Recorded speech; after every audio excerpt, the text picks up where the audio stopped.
এবং শিষ্য মহামুনি সুখদেব গোস্বামীকে, যিনি মাতৃগর্ভে 16 বৎসর কাল ছিলেন।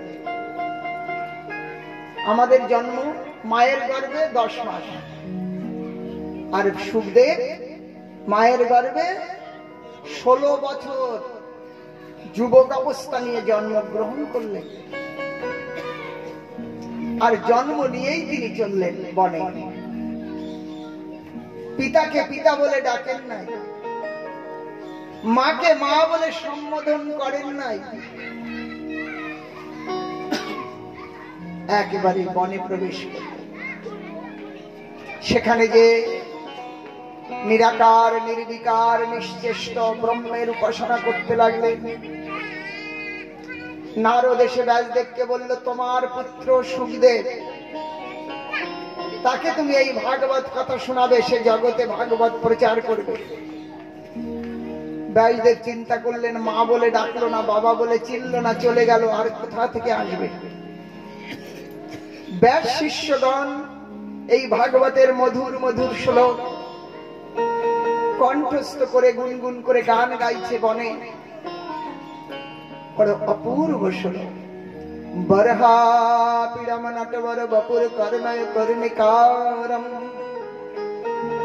বিভ্রাট বাস কনক কপি সম্ভয় জয়ন্তীঞ্চ মালম রন্ধ্রান বেন রধন সুদয়া পুরয়ন গোপ বৃন্দৈ বৃন্দারণ্যম শপদ রমণ প্রবিশদ গীত কীর্তি यं बक्यं स्तनकालकूटं जिघांशययापि अशाद्दि लेभे गतिमिधत्रचिताम तथन्नत कम्बा दयालु शरणं ब्रजे। मधुर मधुर এই ভাগবতের মন্ত্র তারা গান করছে। এই নির্বিকার নিরাকার ব্রহ্মবাদী সুখদেব ওই ভগবানের মধুর দিব্য রূপের বর্ণন, বরহা পীড়ম নটবর বপুর কর্ণয় কর্ণিকারম, সেই দিব্য নটবর বেশ, যার মাথার মধ্যে ময়ূর পুচ্ছের সুন্দর মুকুট, হাতে বেনু, গলায় বৈজয়ন্তী মালা, সুন্দর পীতাম্বর বস্ত্র ধারণ, তিনি ত্রিভঙ্গ ভঙ্গিমায় দাঁড়িয়ে বংশী বাদন করছেন। হ্যাঁ, তাহলে যে নিরাকার নির্বিকার আকার নাই, কিন্তু তার যে সুন্দর আকার বর্ণন, ওই সুখদেবের চিত্ত আকৃষ্ট হল। আকৃষ্ট হলেন, তার কৃপার কথা যখন শুনলেন, কম্বা দয়ালু শরণম ব্রজেম, এইরকম দয়ালু আর কে আছে কৃষ্ণ ব্যতীত? পুতনা বিষ মাখিয়ে মারতে গেছিলেন, জিঘাংসয়া হিংসা প্রবৃত্তি নিয়ে সেই পুতনাকে ধাত্রচিত গতি প্রদান করেছিলেন। তাহলে এইরকম দয়ালু কৃষ্ণ ব্যতীত আর অন্য কেউ আছে? সুখদেব আজ ওই শিষ্যগণের সঙ্গে মিললেন এবং বললেন, ভাই আরো আরো এইরকম সুন্দর সুন্দর মন্ত্র শোনাও। তারা বললেন, প্রভু আমরা আর বেশি জানি না, যদি তোমার শুনবার ইচ্ছা হয় আমার গুরুদেবের কাছে চলো। এইরকম 18,000 মন্ত্র তার কাছে গচ্ছিত আছে। সুখদেব বললেন, তাহলে আমাকে নিয়ে চলো আপনাদের গুরুদেবের কাছে। আজ পৌঁছালেন সুখদেব ব্যাসদেবের চরণে। পিতা পুত্রের পরিচয় নাই, চেনে না কেউ কাউকে। আজ পুত্রকে শিষ্য রূপে স্বীকার করলেন পিতা, আর পুত্র পিতাকে গুরু রূপে মানলেন। বাস্তবে গুরু পিতা মাতাই তো হয়। আজ পারমার্থিক গুরুও আজ পিতা মাতা হলেন। আজ পুত্র উত্তম পাত্র দেখে পিতা ব্যাসদেব এই 18,000 শ্লোক ওই সুখদেবকে পুঙ্খানুপুঙ্খ রূপে তাকে প্রদান করলেন। ভাগবত সুখদেব গোস্বামীকে শোনালেন। এই সুখদেব গোস্বামী ভাগবত শোনালেন সুখতাল ক্ষেত্রে মহারাজ পরীক্ষিতকে। পরীক্ষিত এই ভাগবত শ্রবণ করে তিনি মৃত্যু ভয় থেকে মুক্ত হয়ে নির্ভয় ভগবত ধাম যাত্রা করলেন। তাই গৌর হরি বল। শৌনকাদি ঋষি সুত গোস্বামী যখন বললেন সুখদেব পরীক্ষিতকে ভাগবত শুনিয়েছেন, তখন শঙ্কা হল, গুরুদেব এই ভাগবত পরমহংস সংহিতা ব্যাসদেব সুখদেবকে শোনালেন, তিনিও মহা পরমহংস, কিন্তু সুখদেব একজন রাজাকে শোনালেন ভাগবত, সে তো পরমহংস নয়। পরীক্ষিত রাজা, রজগুণী, বিষয়ভোগী। চৈতন্য মহাপ্রভু প্রতাপ রুদ্রকে দর্শন দিলেন না, বললেন দোষ ওই রাজা, এইটাই তার দোষ। ভক্ত তো, কিন্তু রাজা। রাজা কাল সর্প, সর্পের আকারও বিকার তৈরি করে। রাস্তায় চলতে চলতে দড়ি যদি পড়ে থাকে, দূর থেকে দেখে ভয় মনে হবে না? উনি বাবা কত বড় সর্প, তাহলে আকারটাও বিকার করলো কিনা? তাহলে ওই যে রাজার ভক্ত হলেও সে রাজা, অতএব ওই রাজার দর্শন, স্পর্শ, বার্তালাপ নিষেধ সন্ন্যাসী। আর পরীক্ষিত রাজা, তাকে ভাগবত শোনালেন। শৌনকাদি সুত গোস্বামীকে এই প্রশ্ন করলেন। তখন সুত গোস্বামী বললেন, হে ঋষিবর, পরীক্ষিত রাজা হলেন, একদিকে যেমন রাজা, অপর দিকে তিনি তেমনি ঋষি। একদিকে রাজার মতো প্রজা পালন, অপর দিকে ঋষির মতো বড় ত্যাগ, বড় ভগবত নিষ্ঠা। অতএব সেই পরীক্ষিতের জন্ম বৃত্তান্ত বললেন। কুরুক্ষেত্রের যুদ্ধের শেষ, গদা যুদ্ধ প্রারম্ভ হলো। যদা মৃধে কৌরব সিঞ্জয়ানম, যদা মৃধে কৌরব সিঞ্জয়ানম, বীর শত বীর গতিম গতেষু, ব্রীকদর বিদ্ধ গদাভিমর্ষ, ভগ্নোরুদণ্ডম ধৃতরাষ্ট্রপুত্র। সেই গদা যুদ্ধে ধৃতরাষ্ট্রপুত্র দুর্যোধনের উরুদণ্ড ভঙ্গ করলেন। দুর্যোধনের উরুদণ্ড ভঙ্গ হলো, ভীমসেন উরুদণ্ড ভঙ্গ করলেন। মৃত্যুর শয্যায় আর্তনাদ করছে। ধীরে ধীরে ঘোর অন্ধকার রাতে, সেই সময়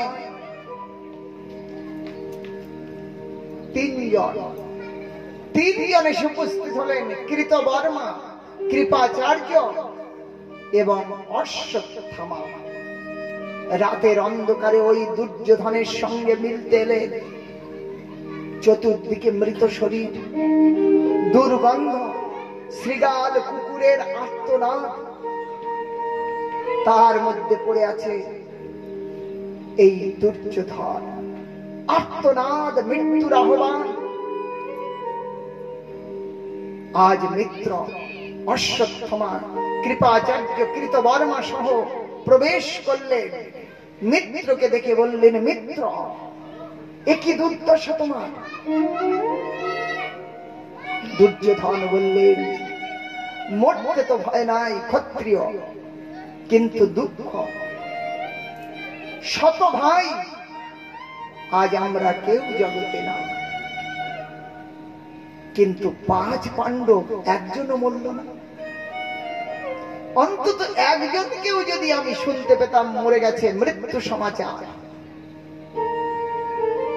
তাহলে আমার অন্তত একটু আনন্দ হতো যে একটাকে তো মারতে পেরেছি। অশ্বত্থামা বললেন, আমি আছি মিত্র, তোমার প্রিয় কার্য আমি করব, তোমার শেষ ইচ্ছা আমি পূর্তি করব। আজ ওই ভাঙা পায়ে রক্তের ছটা তার মস্তকে লাগিয়ে দিয়ে দুর্যোধন তাকে আশীর্বাদ করলেন, বিজয়ী হব। রাতের অন্ধকার, ধর্মযুদ্ধ, সূর্যাস্তের পরে যুদ্ধ চলে না, কিন্তু আজ অশ্বত্থামা যুদ্ধের নীতি উল্লঙ্ঘন করল। রাত্রিবেলা পাণ্ডব শিবির আক্রমণের সিদ্ধান্ত নিলেন। কৃপাচার্য কৃতবর্মা নিষেধ করলেও একটি ওই সময় দুর্ঘটনা দেখতে পেল, যে ঘটনা তাকে প্রেরণা দিল। সেই ঘটনাটা বলি। আমরা গরুড় পাখির নাম শুনেছি, নারায়ণের বাহন গরু, কিন্তু আমরা কোনোদিন দেখি না, তাই তো? আর পেঁচা লক্ষ্মীর বাহন, পেঁচাকে তো দেখেছি, কিন্তু গরুরকে দেখি না। তাহলে পক্ষীরাজ হলো গরু। এখন এই গরুর পক্ষীদের রাজা, কিন্তু এই জগতের পক্ষী কোনোদিন গরুর সাথে দেখা হয়, তাই তাদের মধ্যে একটা মিটিং হলো যে আমাদের রাজা, আমরা তার প্রজা না, প্রজা কখনো রাজা দেখেছে, রাজা কখনো প্রজা দেখেছে। তাহলে দেখো, রাজা প্রজার কোনো মিল নাই, ওই রকম রাজা থাকা না থাকাই ভালো। তাহলে আমরা একটা প্রজা করি, রাজা তৈরি করি, যে রাজার সঙ্গে আমরা আমাদের দুঃখের কথা বলতে পারি বা তারাও আমাদের দুঃখের কথা বলতে পারে, এটা স্বাভাবিক। এখন কাকে রাজা করা যায়? গরুরকে তো দেখা যায় নাই, তাহলে রাজা করা যাক। বললেন তাহলে নারায়ণের বাহন গরু, তাহলে মা লক্ষ্মীর বাহন পেঁচা, সেই পেঁচাকেই তাহলে আমরা রাজা করি। হ্যাঁ, লালু চলে গেলে রাবড়ি দেবী হলো না, লালুর পরে লালুর পত্নী রাবড়ি হয়ে গেল মুখ্যমন্ত্রী, তাই না? তেমনি নারায়ণের বাহন, আর তাহলে লক্ষ্মীর বাহনকেই রাজা করে দাও। সিদ্ধান্ত হলো, একেবারে পক্ষী সকলের বিরাট মিটিং। আজকে ওই পেঁচার রাজ্য অভিষেক হবে, রাজা বানবে পেঁচা। এখন কি হলো, ধূর্ত পক্ষী, তার নাম হলো কাক। ধূর্ত, এখন কাক সেই সবার মধ্যে উঠে দাঁড়ালো, দাঁড়িয়ে বললেন, হে সমস্ত সদস্যগণ, আমার নিবেদন আপনারা শুনুন। আমরা গরুড়কে কখনো দেখি নাই, তাই আমরা রাজা বদল করছি, কিন্তু যাকে আমরা রাজার আসনে বসাতে চলেছি তিনি দিনে দেখে না, রাত্রে দেখে। দিনন্দ তিনি রাত্রে দেখে, নিশাচর। তাহলে আমরা সমস্ত পক্ষী দিনে ঘুরে বেড়াই, রাত্রে ঘুমিয়ে যাই, আর উনি রাত্রে দেখবেন, দিনে ঘুমায়। তাহলে তো সেই ব্যাপারই রয়ে গেল, সেই রাজা প্রজার মধ্যে আমাদের কখনো দেখা হবে না, তাই কিনা? তাহলে পেঁচার রাজ্য অভিষেক হতে হতেই ওই অভিষেক বন্ধ হয়ে গেল। বলে, তা তো ঠিক কথা, রাজার সঙ্গে দিনের বেলা তো দেখা করা যাবে না, সে তো আমাদেরকে দেখতে পাবে না, আর যখন আমরা রাতে যাব তখন আমরা রাতে দেখতে পাবো না। রামের রাজত্ব, রাম রাজা হবেন, আর মন্থরা এসে যুক্তি দিল, রাম আর রাজা হলো না, বনবাসে চলে গেল। আজ এই কাক পক্ষী চালাক, সে এই কথা সেই সমাজে তুলল, আর পক্ষীরাজ গরুড়ের যে রাজপদ পেঁচার কাছে আসছিল সেটি বন্ধ হয়ে গেল। আর পেঁচার হলো বড় রাগ। রাগ হওয়ার কথা, রাজা হতে হতেই বন্ধ হলো। এইবার ওই পেঁচা চিন্তা করলো সুযোগ পেলেই প্রতিশোধ নেব। এখন ওই রাতের বেলা দেখছে একটা কাক পক্ষী তার বাসাতে এসে বিশ্রাম করছে, আর ওই পেঁচা যে রাতের বেলায় ওই কাকটাকে ধরল। এই ঘটনা ঘটলো অশ্বত্থামার সামনে। অশ্বত্থামার এটি প্রেরণা প্রাপ্ত হলো যে ওই রকম পাণ্ডব শুয়ে থাকবে আর আমিও যে তাদের আক্রমণ করব। এই বিচারে পঞ্চ পাণ্ডব শিবিরে শয়ন করেছে। এই বিচার নিয়ে অশ্বত্থামা পৌঁছালেন পাণ্ডব শিবিরে। অশ্বত্থামা তিনি শঙ্কর উপাসক, মহাদেবের উপাসক। মহাদেবের কঠোর উপাসনা করে বর চেয়েছিলেন, আমি যেন একদিন তোমাকে পরাজয় করতে পারি, শঙ্করকে পরাজয় করতে পারি। আশুতোষ ভগবান শঙ্কর বর দিলেন, তথাস্তু, একদিন আমার উপরে তুমি বিজয় প্রাপ্ত করবে। আজকে সেই দিন পাণ্ডব শিবিরের সম্মুখে মহাদেব তিনি প্রহরী। শিবির রক্ষা কে করছেন? মহাদেব। আর সেই শিবিরে আক্রমণ করতে আসছে অশ্বত্থামা। শিবিরের রক্ষককে পরাস্ত না করে প্রবেশ করতে পারবে না।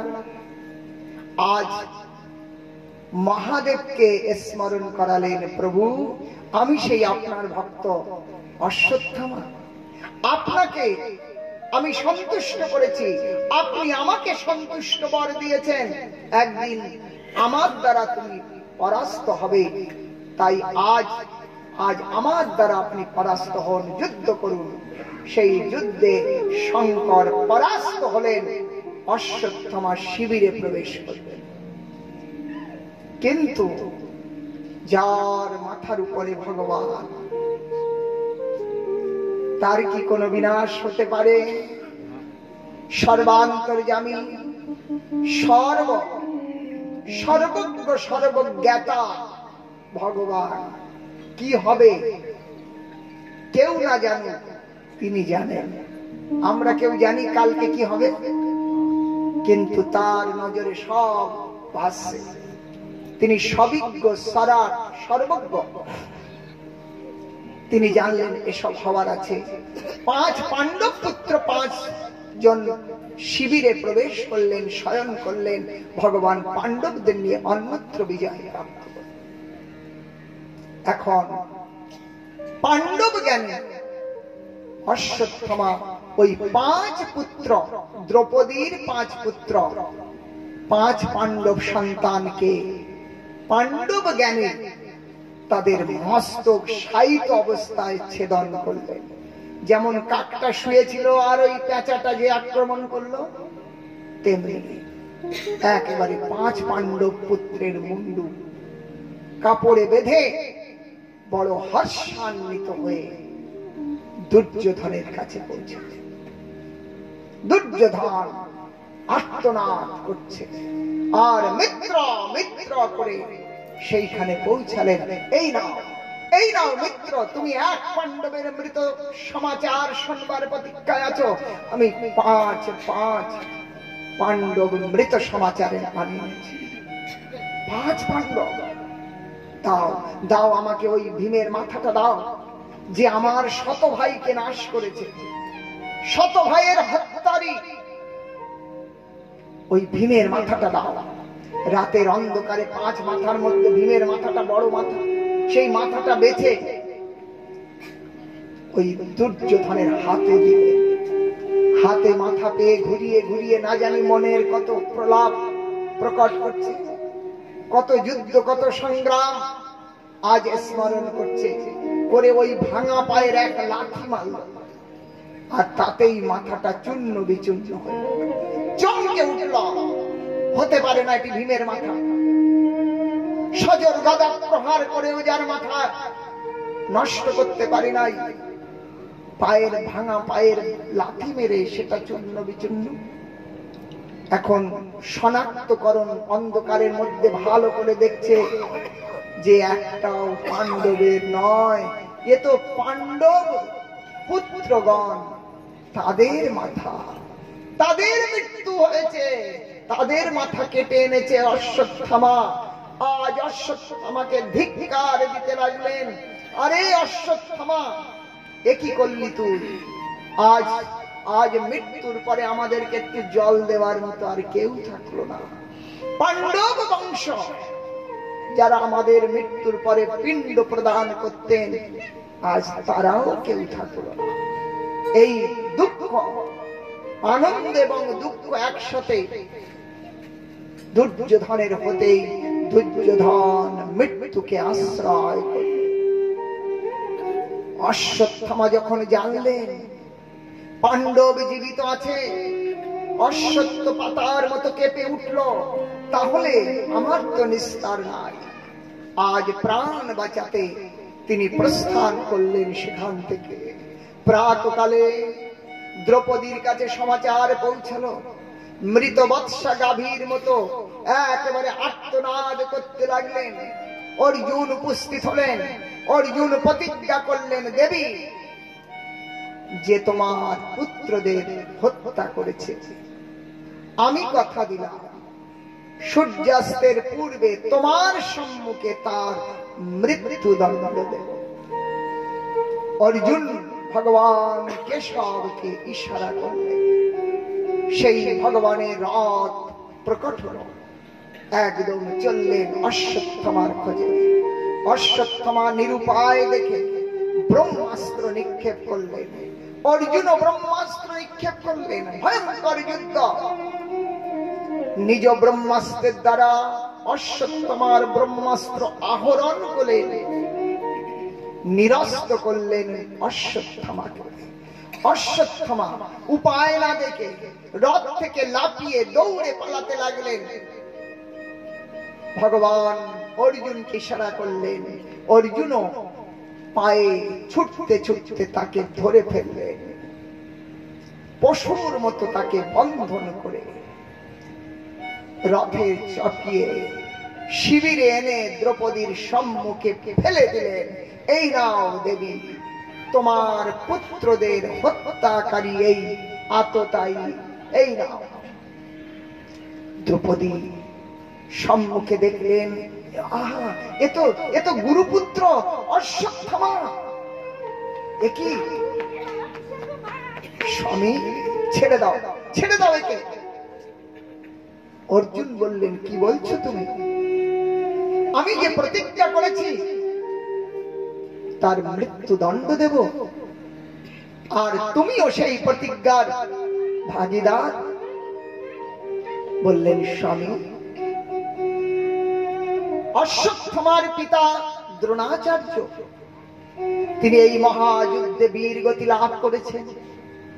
তার মা কৃপি, তিনি কেবল পুত্রের মুখ দেখে জীবিত আছেন।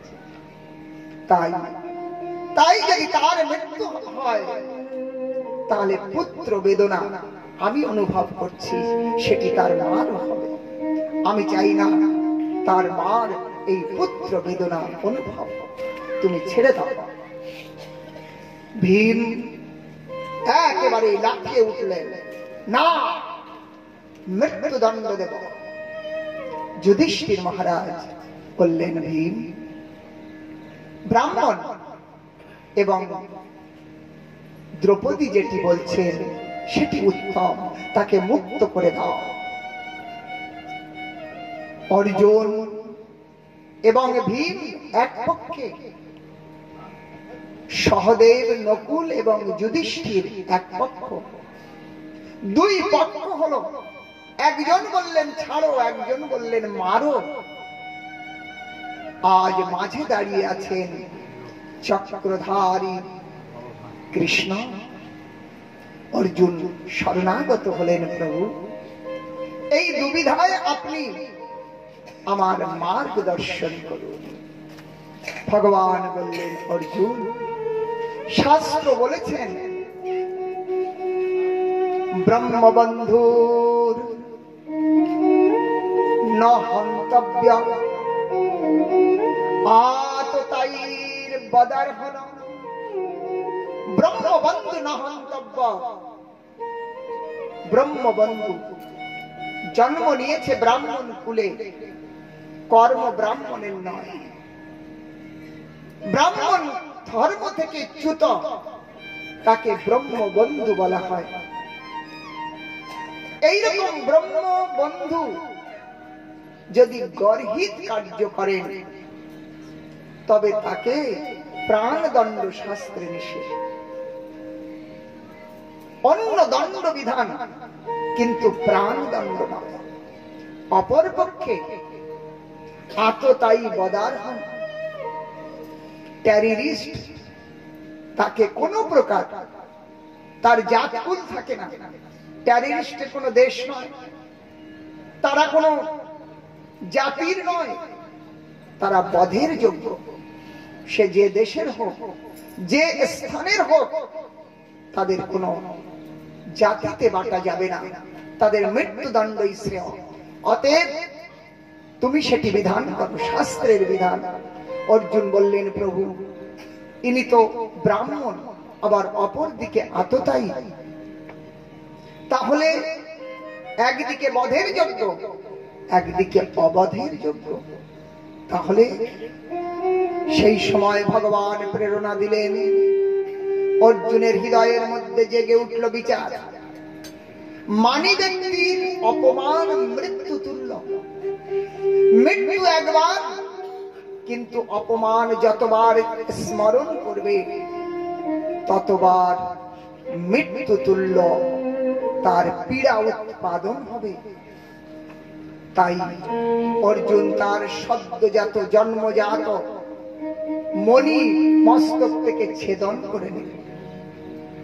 অশ্বত্থামার জন্মের সাথে সাথে একটি মণি তার মস্তকে ছিল, জন্মজাত, সাধারণ মণি না। সেই মণিটা ছেদন করলেন। চিৎকার করতে লাগলেন, ফণির মণি যেমন শোভা তেমনি। আর তার মস্তক ইতস্তত মুন্ডন করে, তাকে অপমান করে, ধাক্কা দিয়ে শিবির থেকে বার করে দিলেন। আর সেই অশ্বত্থামা শিবির থেকে বেরিয়ে এসে একেবারে তিনি মুক্ত কণ্ঠে প্রতিজ্ঞা করলেন, হে লোকপাল, দিকপাল, ইন্দ্র, চন্দ্র, বরুণ, রুদ্রাদি সমস্ত এই অশ্বত্থামা দ্রোণাচার্যের পুত্র প্রতিজ্ঞা করছে যে আমি এই পৃথিবী পাণ্ডব শূন্য করব। এই বিচার নিয়ে পঞ্চ পাণ্ডবকে মারবার জন্য 5 অশ্বত্থামা 5টি ব্রহ্মাস্ত্র নিক্ষেপ করলেন। আর তার মনে পড়ল এই বিরাট যুদ্ধে পাণ্ডব পৌত্র অর্জুনের পুত্র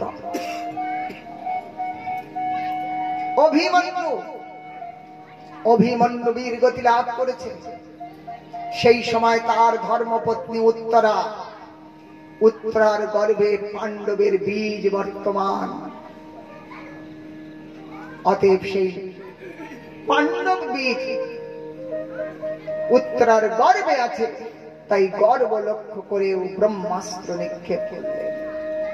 পঞ্চ পাণ্ডব নিজ নিজ ব্রহ্মাস্ত্র থেকে রক্ষা করলেও আজ উত্তরা উপায়হীন। তিনি আর্তনাদ করতে লাগলেন, দেব দেব মহাযোগী, হে মহাযোগীন মহাদেব, হে কৃষ্ণ, আপনি আমাকে রক্ষা করুন। ভগবানের শরণাপন্ন হলেন। ভগবান বললেন, হে দেবী, এই দেখো তোমার শ্বশুরগণ, তারা এই বিরাট মহাভারতের যুদ্ধ উত্তীর্ণ হয়ে বিজয়ী ঘোষিত হয়েছে, তাদের শরণাপন্ন হও। বললেন, প্রভু, তারা মারতে পারে, জীবিতকে মৃত দশায় পরিণত করতে পারে, কিন্তু মৃতকে জীবিত করতে পারেন না। একমাত্র আপনি ব্যতীত। আপনি মৃতের প্রাণ ফিরাতে পারেন, এ অধিকার কেবল আপনার। তাই আমার গর্ভস্থ শিশু, তার প্রাণ নিঃশেষ হয়েছে, প্রভু আপনি কৃপা করুন। জানেন প্রভু, আমি আমার পতির সঙ্গে সতী হয়ে যেতাম, কিন্তু আমার গর্ভে সন্তানের কারণে আমি সতী হতে পারি নাই। আমার মৃত্যু হোক, কিন্তু আমার সন্তানকে আপনি প্রাণ দান দেন। কাকুতি মিনতি প্রার্থনা করলেন ভগবানের কাছে। ভগবান সূক্ষ্ম দেহে প্রবেশ করলেন তার গর্ভে, আর বাইরে উত্তরার শুশ্রূষা করতে লাগলেন। সেই মাতৃগর্ভের মধ্যে ভগবানকে দর্শন করলেন পরীক্ষিত, তার মৃত শরীরে প্রাণ সঞ্চার করলেন ভগবান। ছোট্ট পরীক্ষিত ভগবানকে সেই মাতৃগর্ভের মধ্যে দর্শন করে সেইখান থেকেই কৃষ্ণ ভক্ত হয়ে গেলেন। কৃষ্ণের চরণে তার প্রবল মতি হলো, এবং জন্ম নিয়েই ওই পরীক্ষিত যাকে দেখছে তাকেই পরীক্ষা করতে লাগলেন। এনাকে কি মাতৃগর্ভে দেখেছিলাম? ইনি কি সে যাকে আমি মাতৃগর্ভে দেখেছিলাম? দেখলেন না। এই রকম পরীক্ষা করতেন বলে মহাজন পণ্ডিতগণ তার একটি নাম রাখলেন পরীক্ষিত। হ্যাঁ, তার মূলত নাম বিষ্ণুরাত। বিষ্ণুরাত পরীক্ষিতের মূল নাম। যেমন স্কুলের একটা নাম হয়, বাড়ির একটা আদরের নাম হয়, তেমনি পরীক্ষিত এ তার কার্যপ্রদ নাম বিষ্ণুরাত। বিষ্ণুরাত শব্দের অর্থ জ্ঞান, যে বিষ্ণুতে যার প্রবল জ্ঞান, বিষ্ণুই পরম তত্ত্ব, তার আশ্রয়